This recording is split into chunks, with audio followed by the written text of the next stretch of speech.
Usai Zulkifli Hasan jadi menteri, tak ada lagi suara oposisi dari Partai Amanat Nasional.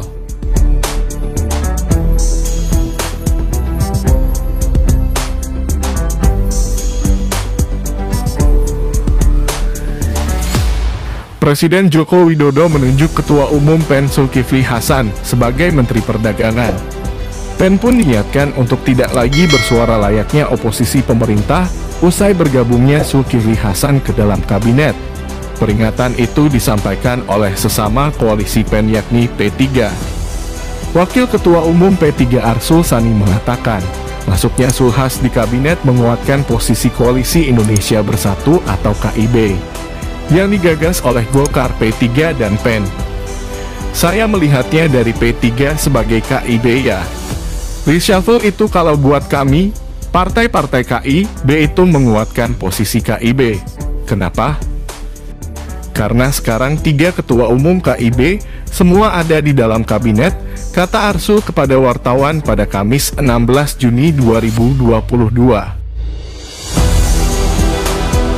Arsul menyebut, keberadaan para ketum KIB di kabinet setelah Zulhas masuk memperlihatkan bahwa mereka memiliki akses terhadap persoalan-persoalan pemerintahan. Mereka katanya dapat menentukan langkah selanjutnya untuk KIB pada 2024. Sehingga karena punya akses atau kesempatan yang sama untuk memahami itu, maka kemudian ketika menentukan langkah, ya katakanlah untuk KIB dalam menyusun Common Platform bersama yang nanti akan kita sampaikan kepada Capres dan Cawapres yang kita akan putuskan, itu akan menjadi lebih mudah, ungkap Arsul. Lebih lanjut, Arsul lalu berbicara terkait hubungan komunikasi yang baik dan solid antara partai-partai yang ada di dalam pemerintahan, meski beberapa kali mungkin mengalami beda sudut pandang.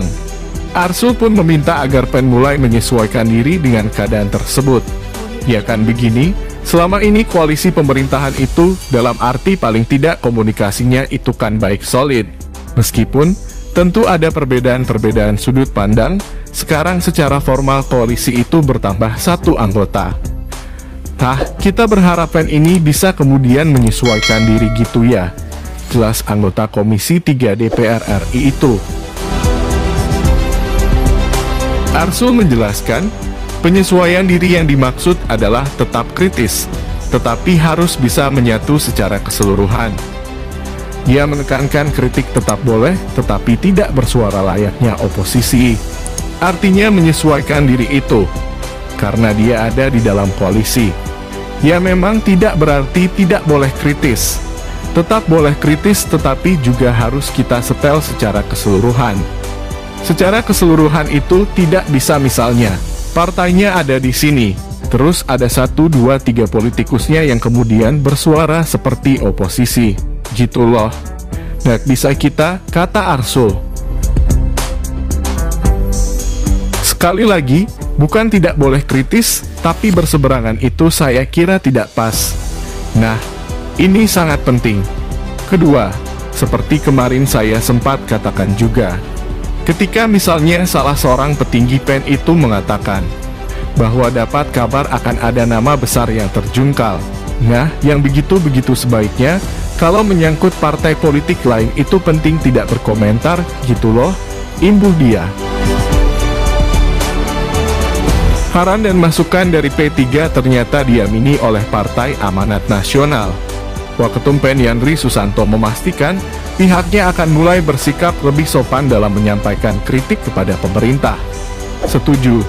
Saya kira kalau kritik sampaikanlah dengan santun. Namanya juga teman, PEN juga bagian dari koalisi Pak Jokowi, kata Waketum PEN Yandri Susanto kepada wartawan di Kompleks Parlemen Senayan, Jakarta. Yandri menilai saat mengkritik pemerintah, PEN akan memperbaiki intonasi penyampaiannya. Dia mengatakan, kebijakan pemerintah saat ini bagian dari tanggung jawab PEN. Kalau ada yang perlu diperbaiki, ya gaya atau intonasinya yang harus diperbaiki. Bagaimanapun, kebijakan yang diambil pemerintah itu bagian dari tanggung jawab PEN, ujar Yandri.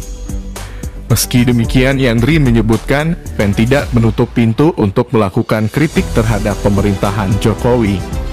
Dia berharap PEN tetap bisa menjadi solusi yang baik, tapi bukan berarti menutup pintu untuk melakukan kritik, saran, dan pendapat. Tinggal caranya yang kita atur caranya sedemikian rupa, sehingga masukan PEN bisa tetap menjadi solusi yang terbaik, pangkas Yandri.